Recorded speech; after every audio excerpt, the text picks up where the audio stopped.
بسم اللہ الرحمن الرحیم۔ شروع کرتا ہوں اللہ کے پاک نام سے جو بہت بڑا مہربان نہایت رحم والا ہے۔ دوستو، بہنوں، بھائیوں، بزرگوں، السلام علیکم ورحمۃ اللہ وبرکاتہ۔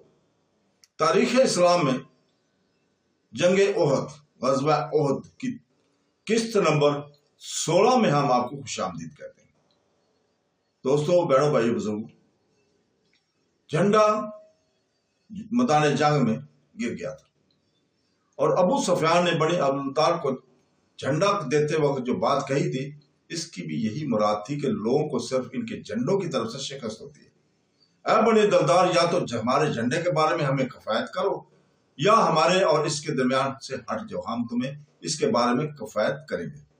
اور بنو عبدالدار نے آخر تک عہد کو پورا کیا اور انہوں نے جھنڈے پر جاہلی تندی اور اناج سے جنگ کے حتیٰ کہ اسلامی شمشیروں نے ان سب کو فنا کے کاٹ اتار دیا تھا، اور اس موقع پر ان کے ہاتھوں سے جھنڈا زمین پر گر پڑا اور وہ گرا ہی رہا حتیٰ کہ پہاڑ کی مصیبت کے بعد امرتا ہارسیہ نے اسے اٹھایا اور قریش نئے سرے سے اس کے گرد اکٹھے ہو گئے۔ اور اسی کی طرف سے حضرت حان بن ثاقب نے قریش کو آر دلاتے ہوئے اشارہ کیا ہے، بس اگر آل ہارسیہ کا جھنڈا نہ ہوتا تو وہ بازاروں میں درآمدہ عورتوں کی طرف فروخت ہوتے۔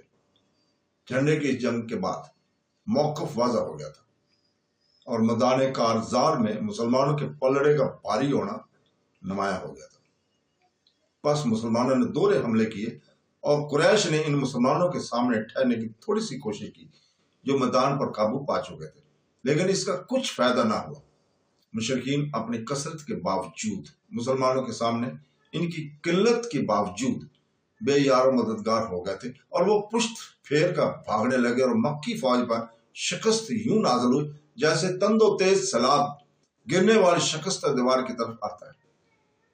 اور جب سیلاب نے مشرکین کی صفوں کو بہانا شروع کیا تو مسلمانوں نے، اور وہ فتح کے نشے میں تھے، اپنے بڑے بہادروں میں سے ایک عظیم بہادر ماہر سلار کو کھو دیا، اور وہ اللہ اور اس کے رسول کی شیر حضرت حمزہ رضی اللہ تعالیٰ عنہ تھے۔ حضرت نبی کریم صلی اللہ علیہ وسلم کے چچا اور آپ کے رضائی بھائی تھے۔ اس شیر کی طرف خیانت اور دھوکے سے قتل کرنے کا ہاتھ اس وقت بڑھا جب آپ اپنی تلوار سے شرک کی صفوں کے تباہ کر رہے تھے، اور جس شخص نے حضرت حمزہ کو قتل کیا اور مسلمان جوش کے نشے میں تھے، وہ ایک حبشی غلام تھا جس کا نام وحشی اور لقب ابو دمسا تھا۔ اس نے دھوکے سے شیر کو قتل کیا، شیر کو شہید کیا۔ اس نے دور سے نیزہ مار کر آپ کو شہید کیا۔ اس نے آپ کے وہ نیزہ ایک درخت کے پیچھے سے چھپ کر مارا تھا۔ لیجئے اب ہم اس خائن قاتل سے اس دردناک واقعہ کو بیان کرتے ہیں جس کے خائن نیزے نے مسلمانوں پر مصیبت نازل کی تھی، جبکہ احد کے روز وہ فتح کی چوٹی پر تھے۔ وحشی نے بیان کیا ہے کہ میں جبریس بن متم کا غلام تھا اور اس کے چچا تمیتا بن عدی کو حضرت حمزہ نے بدر کے روز قتل کیا تھا۔ اور جب قریش احد کی طرف روانہ ہوئے تو جبیر نے مجھے کہا، اگر تو میرے چچا کے بدلے میں محمد صلی اللہ علیہ وسلم کے چچا حمزہ کو قتل کر دے تو آزاد ہے۔ راوی کا یہاں بیان ہے کہ میں لوگوں کے ساتھ گیا اور میں ایک حبشی جوان تھا اور میں حبشیوں کی طرح نیزہ مارتا تھا اور وہ کم ہی خطا ہو جاتا تھا۔ بس جب لوگوں نے منڈ بھیڑ کی تو میں حضرت حمزہ کو دیکھنے کے لیے نکلا، حتیٰ کہ میں نے آپ کو لوگوں کی وسط میں دیکھ لیا تھا، گویا آپ خاکستری اونٹ ہیں۔ آپ لوگوں کو اپنی تلوار سے گرا رہے تھے اور کوئی چیز آپ کے سامنے نہ ٹھہرتی تھی۔ قسم کو خدا، میں آپ کو مارنے کے لیے تیاری کرنے لگا اور میں درخت یا پتھر کی آڑ لینے لگا کہ اچانک سبا بن عبد العزیز آپ کے سامنے آ گیا۔ جب حضرت حمزہ نے اسے دیکھا تو آپ نے فرمایا، اے مختون کہ بیٹے میری طرف آ، کیا تو اللہ اور اس کے رسول کی مخالفت کرتا ہے؟ راوی کا یہاں بیان ہے کہ آپ نے اسے تلوار ماری، گویا وہ اس کے سر پر نہیں لگی۔ وحشی کا بیان ہے کہ میں نے اپنے نیزے کو ہلایا اور جب وہ اب مجھے پسند آیا تو میں نے اسے آپ کی طرف پھینکا اور وہ آپ کے پہلو میں لگا اور آپ کی ٹانگوں کے درمیان سے نکل گیا۔ پھر مشکل سے میری طرف اٹھ کر چلے حتیٰ کہ مغلوب ہو گئے، اور میں نے آپ کو اور نیزے کے چھوڑ دیا حتیٰ کہ آپ فوت ہو گئے۔ پھر میں آپ کے پاس آیا اور میں نے اپنا نیزہ لیا، پھر میں پڑاؤ کی طرف واپس گیا اور اس میں بیٹھ گیا، اور مجھے اس کے سوا اور کوئی کام نہ تھا۔ میں نے آپ کو آزاد ہونے کے لیے قتل کیا تھا۔ بس جب میں مکہ آیا تو میں آزاد ہو گیا۔ پھر میں نے قیام کیا حتیٰ کہ رسول پاک صلی اللہ علیہ وسلم نے مکہ کو فتح کیا تو میں طائف بھاگ گیا اور وہاں ٹھہر گیا۔ اور جب طائف کے وفد مسلمان ہونے کے لیے رسول پاک صلی اللہ علیہ وسلم کے پاس گیا تو میں نے راستوں کو طے کیا اور میں کہنے لگا میں شام یا یمن یا کسی اور ملک میں چلا جاؤں گا، اور قسم بخدا میں اس کی وجہ سے پریشان تھا کہ اچانک ایک شخص نے مجھے کہا تو ہلاک ہو جائے۔ قسم بخدا آپ صلی اللہ علیہ وسلم لوگوں میں سے اس شخص کو جو آپ کے دین میں داخل ہو جائے یا حق کی بشہادت دے قتل نہیں کیا کرتے۔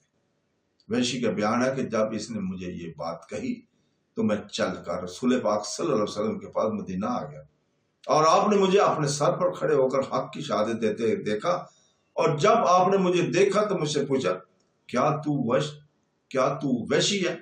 میں نے عرض کیا ہاں یا رسول اللہ۔ آپ نے فرمایا مجھے بتاؤ تم نے حضرت حمزہ کو کیسے قتل کیا، کیسے شہید کیا؟